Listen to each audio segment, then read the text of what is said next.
बिस्मिल्लाहिर्रहमानिर्रहीम अस्सलाम वालेकुम। Welcome to SWS Learn All Knowledge YouTube channel. आज की वीडियो में हमने डिफरेंट इफेक्ट्स देखने on acid base strength, steric effect, inductive effect, resonance effect, solvent effect और इलेक्ट्रॉन विदड्रॉइंग ग्रुप या इलेक्ट्रॉन डोनेटिंग ग्रुप। ये सारी चीज़ें क्या इफेक्ट करती हैं एसिडिक स्ट्रेंथ पे और बेसिक स्ट्रेंथ पे। तो इन सब चीज़ों का हम देखेंगे कि एसिड बेस की स्ट्रेंथ के ऊपर क्या इफेक्ट पड़ता है, और ये बहुत इंपॉर्टेंट टॉपिक है। ये पास्ट पेपर के हवाले से इतना ज़्यादा इसमें से पूछा जाता है कि एसिड बेस स्ट्रेंथ क्या है, इंडक्टिव इफेक्ट का एसिड बेस स्ट्रेंथ पे क्या, ये एग्जांपल दी जाती है। तो मैं भी आपको एक एग्जांपल देके एक हर इफेक्ट की एक एग्जांपल देके समझाऊंगी कि किस तरह डिफरेंट इफेक्ट्स जो हैं वो एसिड बेस स्ट्रेंथ को इफेक्ट करते हैं। सबसे पहला इफेक्ट है groups attach with donor atom. अब जो जो ग्रुप्स डोनर एटम के साथ अटैच होंगे वो भी एसिडिटी और बेसिसिटी को इफेक्ट करेंगे। सबसे पहले हम देखते हैं इलेक्ट्रॉन विदड्रॉ ग्रुप्स। अगर तो कोई इलेक्ट्रॉन विदड्रॉ ग्रुप्स लगा हुआ है तो क्या होगा, एसिडिटी इंक्रीज होगी और बेसिसिटी कम होगी। इलेक्ट्रॉन विदड्रॉ ग्रुप वो होते हैं जो अपनी तरफ इलेक्ट्रॉन को खींचते। ठीक है, फॉर एग्जाम्पल मैं मिसाल देती हूँ, जैसे हमारे पास है CH3COOH, ये है एसिटिक एसिड, और इसके साथ है FCH2CH3COOH। अब ये एसिटिक एसिड है और ये 1-फ्लोरोएसिटिक एसिड है। अब देखो तो इसमें इलेक्ट्रॉन विड्रॉइंग ग्रुप नहीं है, लेकिन इसमें फ्लोरीन है। फ्लोरीन क्या कर सकता है, अपनी तरफ इलेक्ट्रॉन को खींचेगा। जब ये इलेक्ट्रॉन को अपनी तरफ खींचेगा, ये अगर हम स्ट्रक्चर इस तरह खोल के लिखें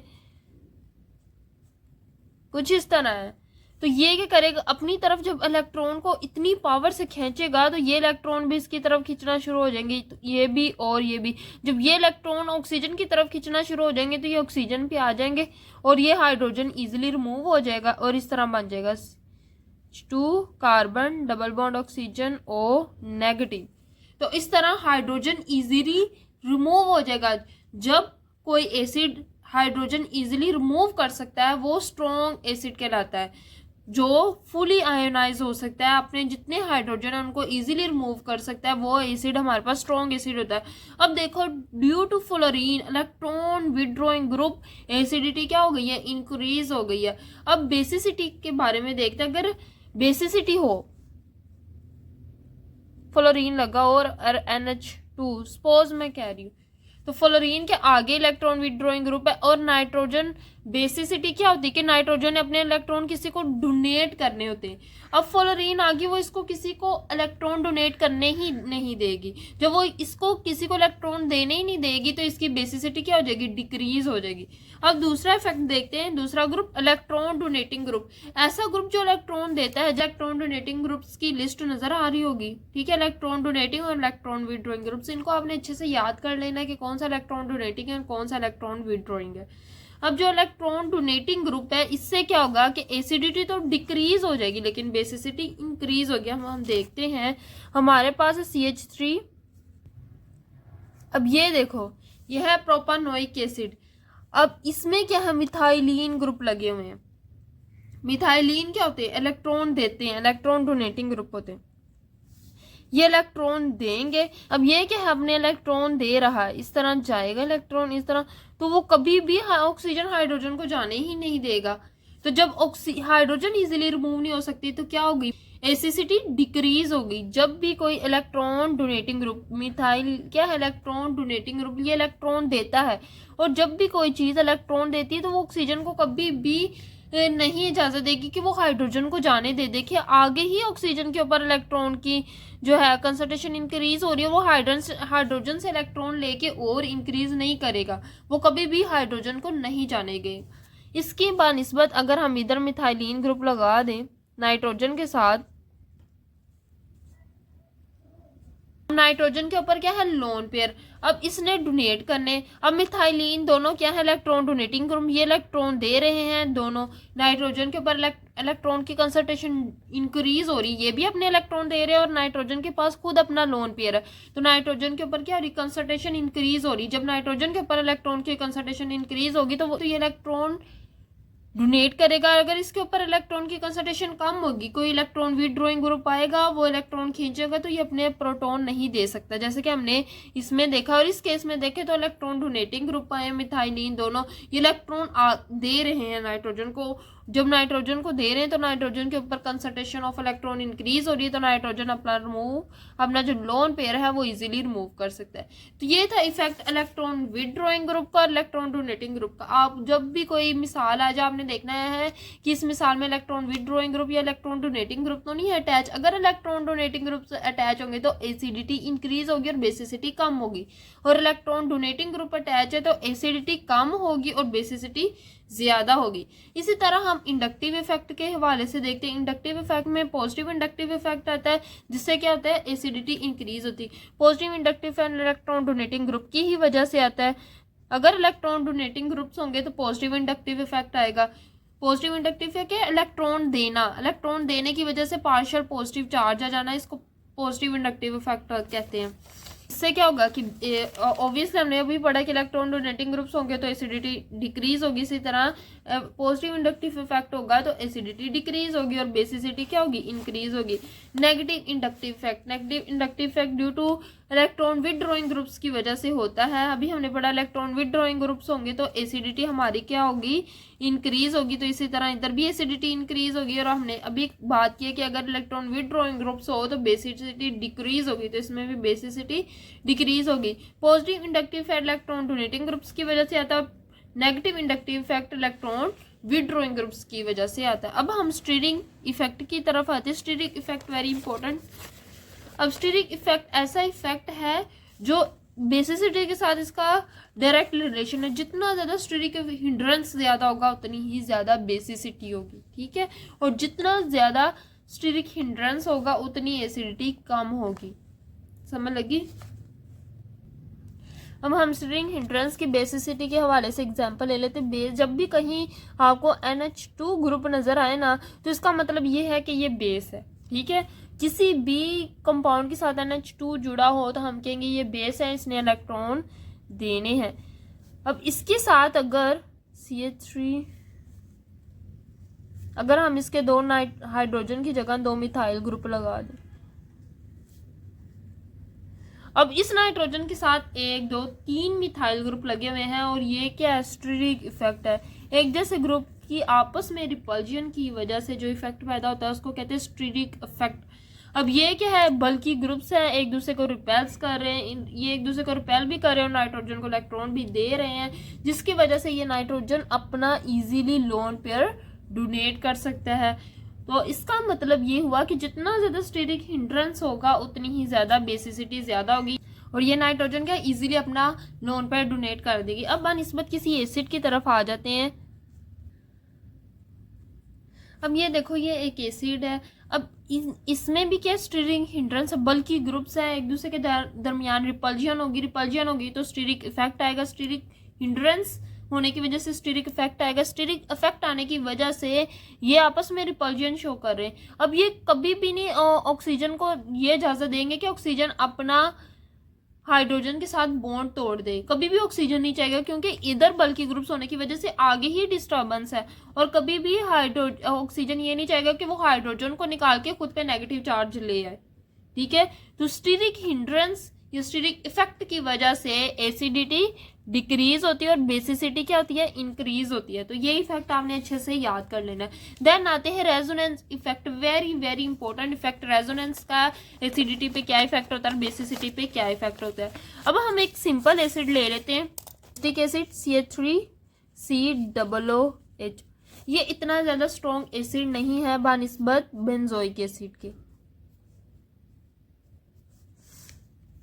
ये है बेंजोइक एसिड।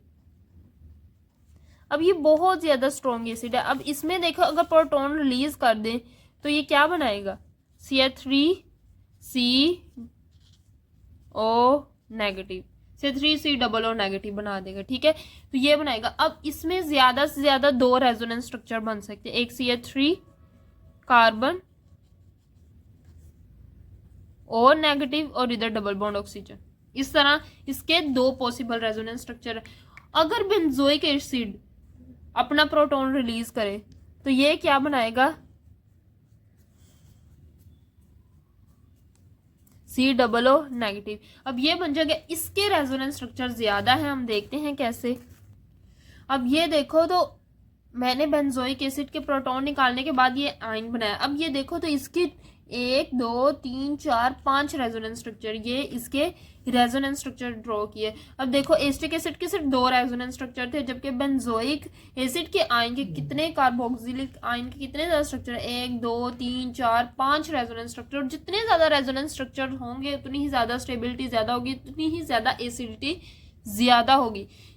अब इसका जो चार्ज था उसने रेजोनेंस में इन्वॉल्व हो गया, उसकी क्या हो गई, स्टेबिलिटी इंक्रीज हो गई। स्टेबिलिटी इंक्रीज होने की वजह से, कार्बोक्सिलेट आयंस की स्टेबिलिटी ज्यादा होने की वजह से एसिडिटी क्या है, इसकी ज्यादा है बानिस्बत एस्टिक एसिड के। अब हमने एसिडिक स्ट्रेंथ पे रेजोनेंस इफेक्ट देख लिया कि रेजोनेंस जितनी ज्यादा होगी एसिडिटी उतनी ही ज्यादा होगी। अब हम बेसिसिटी की बात करते हैं। 2 हम कंपाउंड ले लेते हैं, एक NH2, एक ये ले लेते हैं।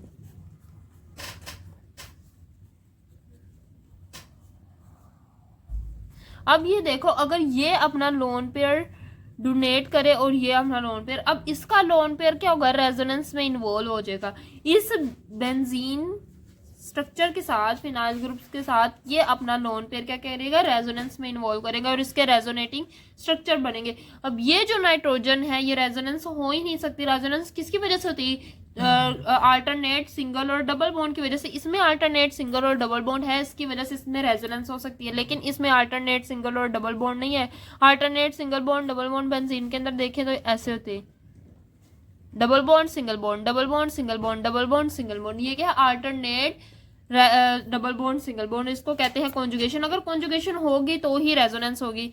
अब देखो इसमें ना तो कॉन्जुगेशन है और ना ही रेजोनेंस हो सकती है, तो ये क्या, अपना नाइट्रोजन अपना लोन पेयर इजीली किसी को दे सकता है, लेकिन इसका नाइट्रोजन क्या है, रेजोनेंस में इन्वॉल्व हो रहा है, कॉन्जुगेशन में इन्वॉल्व हो रहा है, तो ये नाइट्रोजन अपना लोन पेयर इजीली डोनेट नहीं कर सकता, इसलिए इसकी बेसिसिटी डिक्रीज होगी ड्यू टू रेजोनेंस और इसकी एसिडिटी इंक्रीज है। ठीक है, तो रेजोनेंस की वजह से क्या हुई, बेसिसिटी डिक्रीज हुई। ये क्या, हमारे पास बेस है, जो अपना लोन पेयर देता है वो बेस कहलाता है, तो ये इसकी रेजोनेंस की वजह से बेसिसिटी डिक्रीज हो गई है। ठीक है, तो रेजोनेंस होने की वजह से क्या होता है, बेसिसिटी डिक्रीज हो गई। अब हम इफेक्ट पढ़ते हैं सोलवेंट इफेक्ट। सोलवेंट इफेक्ट में हम हाइड्रोजन बॉन्डिंग को देखते हैं। अब जनरल तो हम पैटर्न ये देखते हैं कि जिसके साथ जिस नाइट्रोजन के साथ जितने ज्यादा इलेक्ट्रॉन डोनेटिंग ग्रुप होंगे वो नाइट्रोजन उतनी ज्यादा बेसिक होगी। ठीक है, इसके साथ 3 इलेक्ट्रॉन डोनेटिंग ग्रुप्स है तो इसकी बेसिसिटी ज्यादा होनी चाहिए, और इसके साथ 2 है तो इसकी बनिस्बत इससे थोड़ी सी कम होनी चाहिए। जिसके साथ 1 है उसकी उससे भी कम होनी चाहिए, यानी सबसे ज्यादा जिसके साथ 3 मिथाइल ग्रुप अटैच है उसकी बेसिसिटी ज्यादा होनी चाहिए। ये हमने अमाइंस में पढ़ा था इलेक्ट्रॉन डोनेटिंग इफेक्ट में, कि जितने ज्यादा इलेक्ट्रॉन डोनेटिंग ग्रुप्स नाइट्रोजन के साथ आएंगे उतनी ही ज्यादा बेसिसिटी इंक्रीज हो जाएगी। 3 ग्रुप्स आ गए तो बेसिसिटी ज्यादा, 2 ग्रुप्स आ गए तो थोड़ी सी कम, और 1 ग्रुप आ गया तो उससे भी कम। लेकिन सोलवेंट में ये रूल नहीं चलेगा। सोलवेंट में हम ये नहीं देखेंगे कि कितने इलेक्ट्रॉन डोनेटिंग ग्रुप्स आए, इसमें हम हाइड्रोजन बॉन्डिंग को देखते हैं कि हमारा ट्रेंड मुख्तलिफ होगा। सोलवेंट में क्या होगा कि जिसके साथ 3 मिथाइल ग्रुप्स अटैच है वो कम बेसिक है बनिस्बत जिसके साथ 1 है। अब ये कैसे हो सकता है, हमने तो अभी पीछे पढ़ा कि अमाइंस में जिनके साथ 3 मिथाइल ग्रुप्स अटैच होंगे वो सबसे ज्यादा बेसिक होगा, लेकिन इसमें उन्होंने कहा वो सबसे कम बेसिक होगा। देख लेते हैं। अब ये देखो, ये एग्जाम्पल है, हमारे पास नाइट्रोजन है और उसके साथ सिर्फ 1 ही मिथाइल ग्रुप अटैच है। हमने ये इधर स्ट्रक्चर बनाया, नाइट्रोजन और उसके साथ 1 ही मिथाइल स्ट्रक्चर अटैच किया। अब इसके साथ 3 हाइड्रोजन लगे तो इसके ऊपर पॉजिटिव चार्ज आया हुआ है। अब ये जो हाइड्रोजन है पानी में मौजूद वाटर्स के साथ क्या करेगा, हाइड्रोजन बॉन्डिंग करेगा।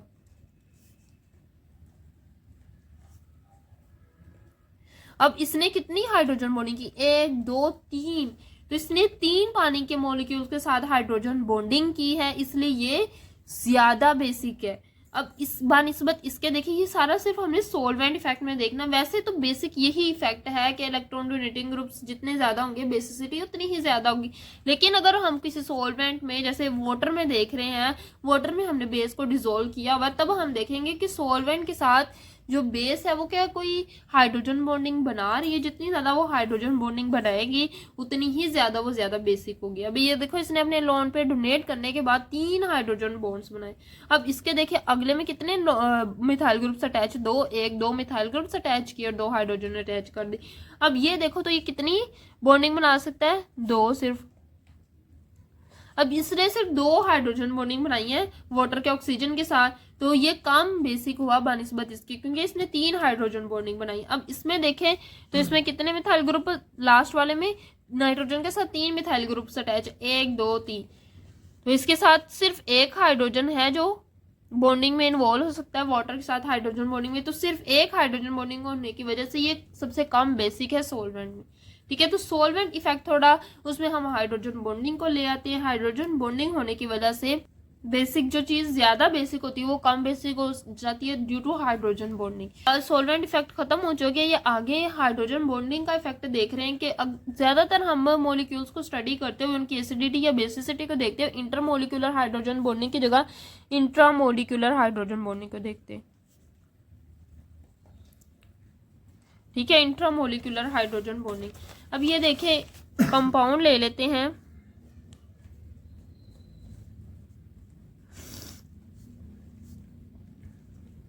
अब ये क्या करेगा, इस हाइड्रोजन के साथ हाइड्रोजन बॉन्डिंग बनाने की कोशिश करेगा और इसकी बेसिसिटी एसिडिटी क्या हो जाएगी, इंक्रीज हो जाएगी। Due to hydrogen bonding basicity भी इंक्रीज हो सकती है और एसिडिटी भी इंक्रीज हो सकती है। इंट्रामोलिकुलर मतलब with in the compound, compound के अंदर ही एलिमेंट्स आपस में हाइड्रोजन बॉन्डिंग कर ले।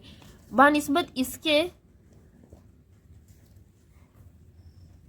ये ज्यादा स्ट्रॉन्ग एसिड है क्योंकि इसने अपने कंपाउंड में इंट्रामोलिकुलर हाइड्रोजन बॉन्डिंग कर लिए। तो इंट्रामोलिकुलर हाइड्रोजन बॉन्डिंग होने की वजह से इसकी एसिडिटी इंक्रीज होगी और इसकी एसिडिटी डिक्रीज होगी। इतनी बात समझ में आई कि जितनी ज्यादा इंट्रामोलिकुलर हाइड्रोजन बॉन्डिंग होगी एसिडिटी उतनी ही ज्यादा होगी। ठीक है, तो ये थे बेसिक इफेक्ट जो आज हमने पढ़े, solvent effect, hydrogen effect, resonance effect, steric effect, inductive effect और ग्रुप्स जो अटैच है डोनर्स एटम के साथ उनका क्या इफेक्ट है। मुझे उम्मीद है कि आपको अच्छे से समझ आई होगी।